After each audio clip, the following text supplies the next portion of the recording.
Among the 109 different centers, 7 centers are very important. First is base of the spine, the sacrum.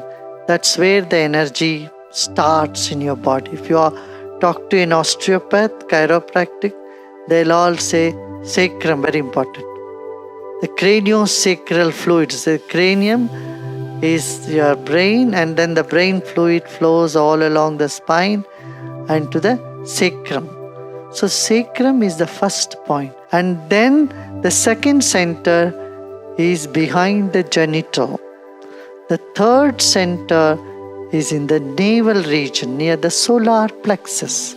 If you do meditation, your solar plexus becomes bigger. This is called also the midbrain. Half of the work of the brain in this does what? Solar plexus does. So for yogis, solar plexus is bigger. Others it's smaller. So if you meditate, this is expanding. When this expands, there is stability, there is joy, there is confidence, there is comfort, all those things come. And then fourth is just heart chakra. Here from Mooladhara, from the base of the spine, 12 inches comes navel. This is more important. Of course, sex center is also important, but it's important only in the middle age. From teenage to middle age only. Afterwards, it loses its significance. But for the children, sex center is not so important, not also in the aged person. But navel center is important throughout, from the birth to the death. Food. Right? From there 12 inches your heart, from there 12 inches throat, from here 12 inches in between the eyebrows, from here 12 inches. So these are 7 points. Now Shiva says attention, taking your attention from one to another chakra, you will start feeling the energy shooting from one to another. In this movement of energy, you experience inner space and you experience the bliss of the inner space. When we take our attention to any one point, one chakra, first you don't see anything, you don't feel anything, you just feel the blankness. As you continue in the blankness, you will start feeling sensations, some vibration, sensation. So 3 stages here. First is just blankness. Second is some vibration, sensation. And the third stage is light or energy. Full manifestation. That is little advanced stage. Right now, just take your attention there and do nothing. Just relax. Some thoughts may come, some experiences may come. Whatever comes, you just let them come.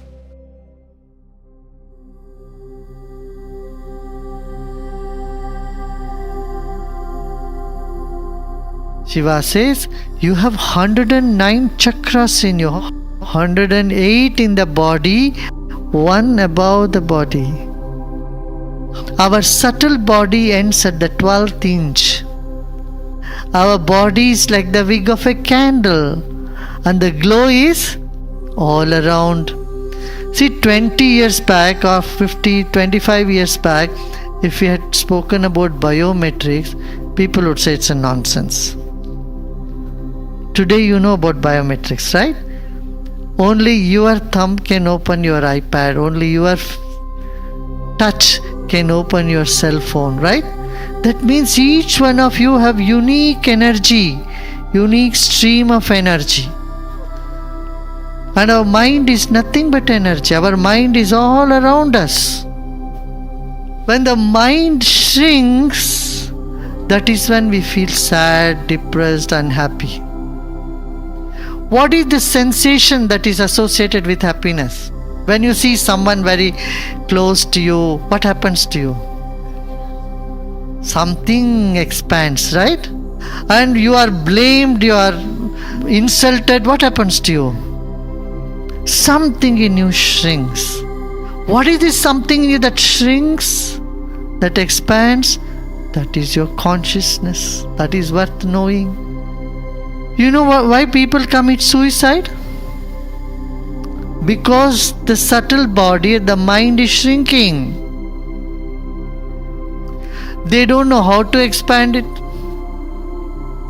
And you put tablets, all these antidepressant, and body swells, but mind keeps shrinking. Appear to help for some time, but then suppose your jacket is too tight, what do you want to do? You just want to take it off, get out of the jacket, right? This is exactly what happens in depression and suicidal tendency. The mind is shrinking and you just don't want to have this body, you want to get out of the body. The body is too tight. But through pranayama, breathing, sudarshan kriya, meditation, what happens? Mind expands. The mind expands when it reaches the 12th inch, you feel normal. If it is bigger than that, you feel happier. And it goes even bigger, you are blissful. So, all this strengthens our bioenergy. Every night when you sleep, what is happening? Your subtle body is expanding. It's in touch with your causal body, which is even bigger. So when you come out from there, you feel very energetic because your mind has found its expansion. So if you are highly stressed, your mind does not know how to relax, even how to sleep, to get into the higher self. So ancient days people knew this. That's why this 12th inches is very important. The kings were put a crown there. All the priests, they put this. Why? 12th inches. All gods, goddesses, they have this also. So the 12 inches above our head is called Dwadashanta, the 12th inch, end of the 12th inch. And most of the chakra is at the gap of 12 inches. There is 12 inches from throat to in between eyebrows. From there to top of head, it's again 12 inches. From here to chest is 12 inches. From here to navel is 12 inches. So, if someone is sleeping, you don't have to shake them to wake them up. Below 12 inches, you do something like this. They'll wake up, eh?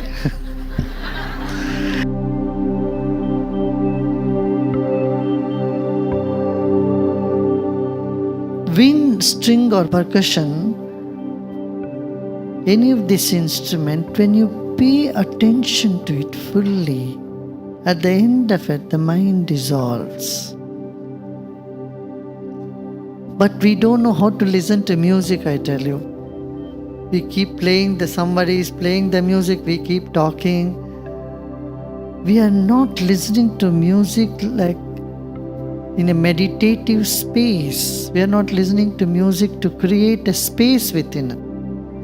We are listening to music to occupy our mind.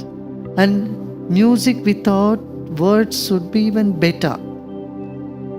Words keep your brain engaged, your left brain engaged, activated.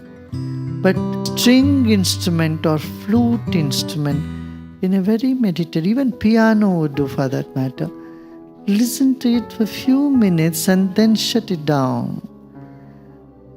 This is also a technique that says you through the music, and then you create the inner space and just enjoy the space within. It should not be too many instruments, too many things at one time, then it keeps us active, keeps the brain active. It has to be one small thing. Even in different sounds has different impact on different parts of the body. You know why some people like the hard rock? It activates the first chakra, the base chakra. Hard rock, big drums. So if you are dull, it doesn't allow you to be dull. It just pushes you up. Then you come to the navel center, then it is the string instruments, guitar, something much lighter. String instruments have an impact on the navel chakra. And then you go further up in the heart, it's the flute instrument, subtler. You go higher up, you get even more subtler and subtler and subtler instruments. And in the head, bell, little jingle bell, jingle. When a child has to go to bed, you put a rock music, a child cannot sleep. In the temple in India, you will see how these instruments are organized. There used to be 7 gates in the temple. Outermost, they will have these big drums. And then as you go inside there is a gong. And then you go deep inside, it's only bell and a conch. And if you enjoy silence, even small noise looks heavy for us. So, but to enjoy silence, these are all the ways. First, the bass ones just wakes you up, and then big horns and big instruments. Then you go further, string instrument, the flute, and then finally bells. So for someone who is meditating, who is very sensitive, the rock big sound is very jarring. But people who are restless and depressed, they find it happy, joyful, because it just pushes them out of it. It has a purpose. So more refined you are, you like piano music. Piano is almost like the bell or the conch. And subtle ones. And move from the sound to the inner space of infinity. Your meditation happens to you.